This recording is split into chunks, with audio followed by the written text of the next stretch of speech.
अखबार ने, जिसमें उन्होंने कहा जनाब कि इंडिया जो है उसने ज्यादा ऑयल खरीदना शुरू किया। देखेंगे मोदी हिस्ट्री बन जाता है या वो दिलेरी का मुजाहरा करते हैं, हिस्ट्री बना देते हैं। पूरी दुनिया चेंज हो रही है। यूनाइटेड स्टेट्स को लगता है कि वो सबसे दुनिया की सबसे ज्यादा डेंजरस गेम खेल रहे हैं और वो जीत रहे हैं। The Apache helicopter.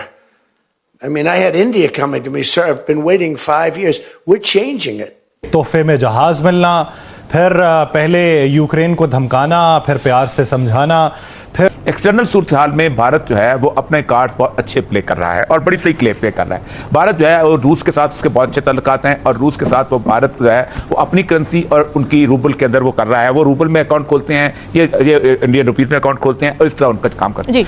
अब ये जो इंडिया रहा है ये मूडी का इंडिया है। ट्रंप की औकात क्या और पाकिस्तान की औकात क्या? We don't have to please anybody individually. हम कंट्री टू कंट्री रिलेशंस रखते हैं। We are not, please understand, we are not Pakistan. America एक ऐसा बुली है जिसने छोटे छोटे हेल्पलेस देश जैसे वेनेजुएला या उससे पहले अफगानिस्तान। भारत कोई वेनेजुएला नहीं है, ये सिर्फ जवाब नहीं बल्कि एक ऐसी चेतावनी है जिसकी गूंज पेंटागन की दीवारों को हिला कर रख देगी। इंडिया जो है उसने ज्यादा ऑयल खरीदना शुरू किया रशिया से। भारत की डिपेंडेंट फॉरेन पॉलिसी से बहुत कुछ सीखने को मिल सकता है। वेनेजुएला की अभी मैं सिचुएशन बता रही थी, वहां से तो किसी भी किस्म की रिटेलिएशन हुई नहीं ना, कुछ करने की कोशिश ही नहीं की गई। हालांकि रशिया के, चाइना के, ईरान के हथियार उनके पास मौजूद हैं, उनके पास एंटी मिसाइल सिस्टम मौजूद था। ये जो 2026 है इसमें भारत और अफगानिस्तान मिलकर पाकिस्तान पे हमला करेंगे। हम लाते हैं टॉक शोज और अनलिमिटेड एंटरटेनमेंट सिर्फ YouTube पर। अगर आपने अभी तक हमारा चैनल सब्सक्राइब नहीं किया तो अभी सब्सक्राइब करें और बेल आइकॉन को क्लिक करके हमारी लेटेस्ट वीडियोस के बारे में अपडेट जानें। के मुताबिक अपाचे अटैक हेलीकॉप्टर भारत पहुंच गए हैं। निरीक्षण और बाकी औपचारिकताओं के बाद अगले कुछ दिनों में इन्हें जोधपुर में तैनात किया जाएगा। ये थोड़ी इंटरेस्टिंग चीज है। व्हाट्स गोइंग ऑन एक्चुअली, हो क्या रहा है? हो ये रहा है कि इंडियन, सारी बात है, they have resources, money, everything, लेकिन ट्रंप की भी पोजीशन अपनी जगह पे है। कहा यह जा रहा है कि अब जो डोनाल्ड ट्रंप ने जो टैरिफ लगाए इसके ऊपर, इंडिया के ऊपर, उसमें रशियन क्रूड ऑयल के ऊपर जो रिलायंस है वो कम हो गई है। अब अगर मॉस्को से अगर 44% तेल खरीदा जा रहा था, ठीक है जी, तो अब वो आ गया 25%। ये दिसंबर का डाटा कह रहा है। ये एक शख्स है, उसका नाम है कैपलर, नॉट शख्स, एक अदारा है, KPLER, आई थिंक कैपलर बोलेंगे इसको। उसने ये डाटा एंड एनालिटिक्स प्रोवाइडर है कैपलर, KPLER, उन्होंने ये डाटा दिया। और रशिया आज भी सबसे ज्यादा, जारी बात है, इंडिया से अपना क्रूड ऑयल जो है वो ले रहा है। ट्रम्प ने ये बात जो की उसमें पिछले अगस्त में जो US टैरिफ्स आए इंडिया के ऊपर, तो पहले 25% फिर 50%। अब एक्चुअली डाटा क्या, फिगर्स क्या, मैं आपको कुछ डिटेल्स बताता हूँ। इंडिया ने अपनी जो क्रूड ऑयल सोर्सेज हैं वो डाइवर्सिफाई करने शुरू कर दिए हैं पिछले कुछ महीनों से।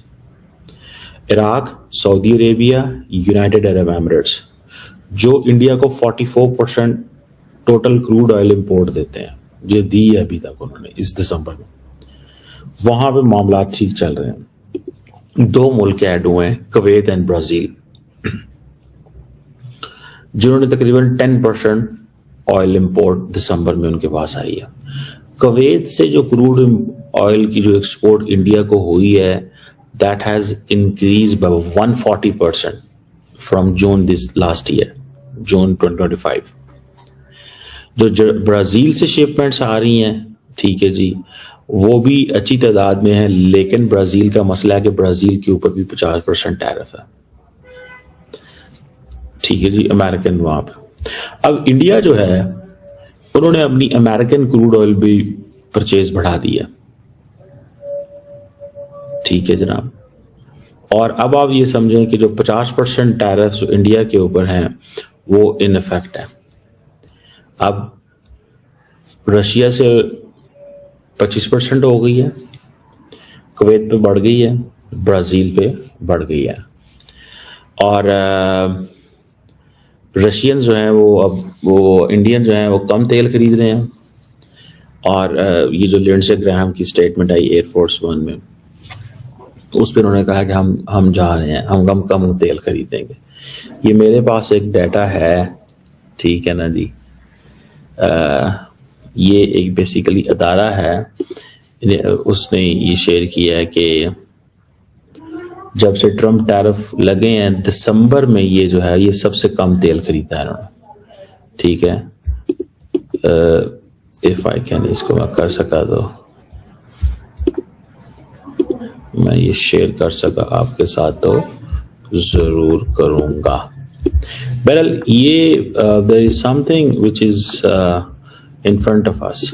बड़ा एक वो जैसे कहते हैं ना, देखिए इंडिया भी बड़ा प्लेयर है, उसको भी इस चीज से कोई, I can't show you this, वो मेरे पास सेव तो हो गया लेकिन वो इस पे आ नहीं रहा।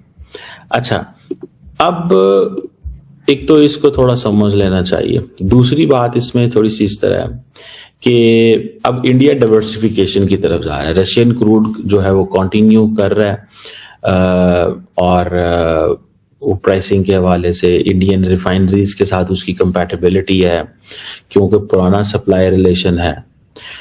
हर जो ऑयल दुनिया में जाता है वो जरूरी नहीं है कि वो ऑयल जो है वो हर रिफाइनरी उसको प्रोसेस कर सके।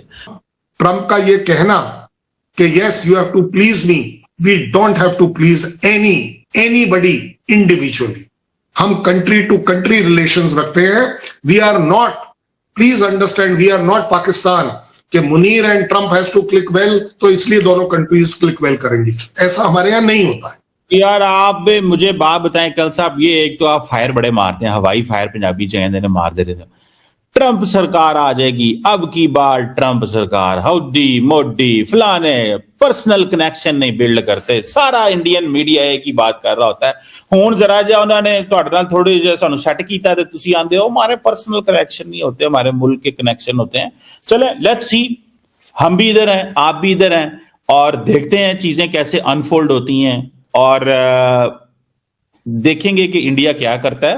हम तो देखना चाह रहे हैं ना, हम तो वो जिसे कहते हैं तमाशाई हैं इस वक्त दुनिया जो तमाशाई मत बनो, सीखो अपनी कंट्री के लिए। आप सीखिए कि आपको अपना इंफ्रास्ट्रक्चर, आपको अपनी इकोनॉमी, इकोनॉमी वो तो जापान से पूछो ना कि जापान चौथे पॉइंट से हटके नीचे चला गया तो इंडिया ऊपर आ गया। स्लम्स, आप इंफ्रास्ट्रक्चर की बातें कर रहे हैं, मैं स्लम्स की बातें। तो भाई साहब आप ट्रंप के इकोनॉमी की बात कर रहे थे कि आपके पास इकोनॉमी नहीं है, मैं क्या करूं?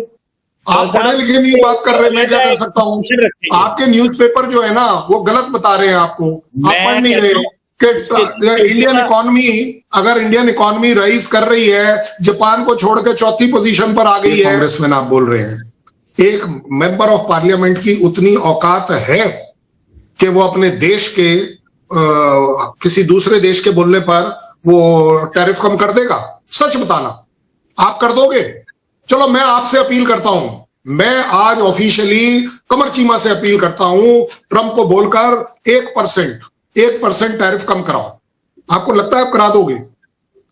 सिचुएशन सेम है, सिचुएशन चाहे कांग्रेसमैन हो चाहे ऑफिशियल बातें करा करो, ऑफिशियल तो जो ऑफिशियल ये नहीं है। तो जो कल साहब फिर जो ट्रंप ने अभी बात की है कि they have to make me happy, ठीक है, I will answer.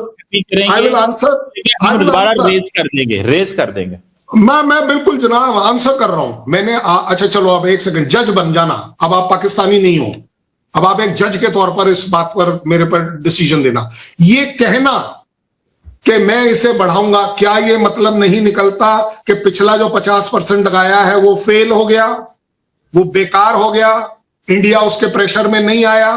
ये अपने दिल पर हाथ रख कर बता दो चलो, क्योंकि एक्सपोज हो जाओगे। अब आप बोलो, कल साहब फेल हुआ तभी तो बोल रहा है। मैं अगर तो मेरी बात सुने, अगर तो इंडियन पोजीशन को देखें, जो बैकड्रॉप में बातें कर रहे हैं वो कह रहे हैं कि टैरिफ कम करो हम, तो उसके पीछे लॉजिक क्या है? लॉजिक ये है कि जी तरले कर रहे हैं अमेरिका के, भाई ऐसे ना करो वैसे ना करो। प्रॉब्लम 200% भी लग जाए तो मसला कोई नहीं इंडिया के लिए होगा। इंडिया कहेगा जी हम टोटल ट्रेड का कितने % अमेरिका के साथ काम कर रहे हैं, सवाल ये नहीं है।